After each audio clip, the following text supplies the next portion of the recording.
it's so easy to identify what you need to do to change your life.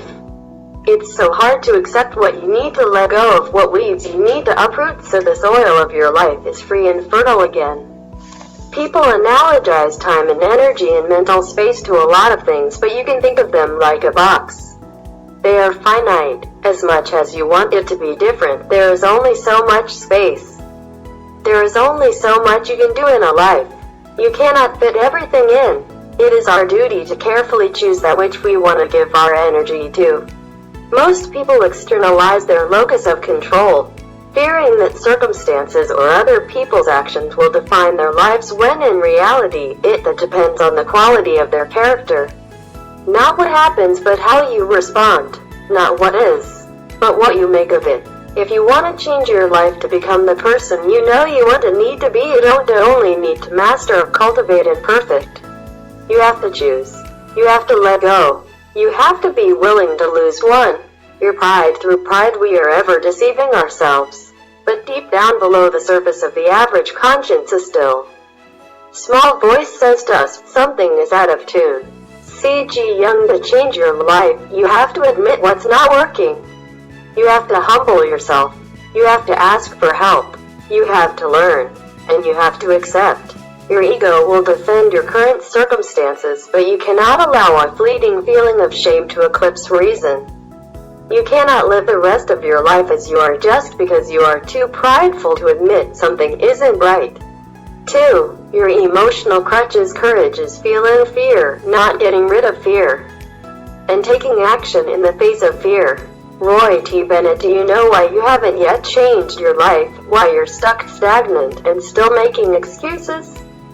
Because you are leaning on emotional crutches. Staying small, being afraid, remaining controlled, and refusing to take action are all symptomatic of not wanting to lose that which is familiar, known, and dependable. 3. Your avoidance techniques. Me with nothing left to lose, plotting my big revenge in the spotlight. Give me violent revenge fantasies as a coping mechanism. Chuck Palahniuk, whatever you are doing to numb the nagging feeling that something isn't right, whether it's eating, drinking, sexing, whatever, you cannot push that feeling away any longer. It is not here to torture you needlessly. It is here to inform you. It is here to instruct. The first step is to remove the coping mechanisms. The second is to listen.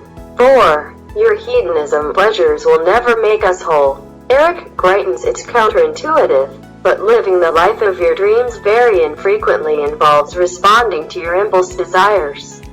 In fact, deeply fulfilled and wildly successful individuals understand that pursuing pleasure is a dead end, a road that leads to confusion, sickness, and laziness. 5. Your comfort zone. The comfort zone is a psychological state in which one feels familiar, safe, at ease, and secure. You never change your life until you step out of your comfort zone. Change begins at the end of your comfort zone. Roy T. Bennett, leaving your comfort zone is not as simple as challenging yourself to feel a little uncomfortable now and again. In reality, it's more like stepping into a new life wherein everything is unknown and anything is possible and all of it is terrifying. When you truly step out of your comfort zone, you step into a new life. And with repetition and time, that becomes your new sense of familiarity. Always be aware of what you are conditioning yourself to be comfortable with. 6. Your 5-year plan. Imagining the future is a kind of nostalgia.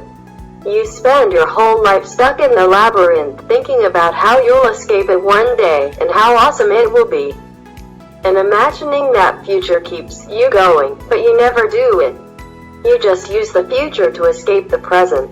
John Green, if you know where your path leads, it's probably because you're following somebody else's. When you're truly living on your own terms, you can project, but can't assume to know what the next few years will bring. You might not even know what the next 6 months will bring. But thinking you could possibly know exactly where life will lead you in a handful of years is an illusion anyway. Do yourself a favor and shatter it while you can. 7. Your composure. Composure is the ruler of instability. Lao Tzu, if you want to change your life, you are going to need to cry. A lot. You are going to need to show your emotions. You are going to need to head out of the house at 7 a.m. in the same flannel you slept in because a lightning rod of creativity struck and there's a message you need to get out. You're going to need to be uncertain. You're going to need to be authentic. You're going to have to exchange the expectation that you should always be composed for the realization that you need to be honest. 8. Needing recognition. Make your ego porous. Will is of little importance. Complaining is nothing. Fame is nothing. Openness, patience, receptivity. Solitude is everything. Rainer Maria Rilke. What you are willing to do even if nobody claps is what you need to be doing. It is the true litmus test if you are willing to do it without an applause. You are doing it for the right reasons. One day, recognition may come. It won't matter. It isn't the end goal. 9. Needing revenge. Grudges are for those who insist that they are owed something. Forgiveness, however, is for those who are substantial enough to move on. Chris Jamie. It's time to set to rest the idea that your life could be a source of envy and pride.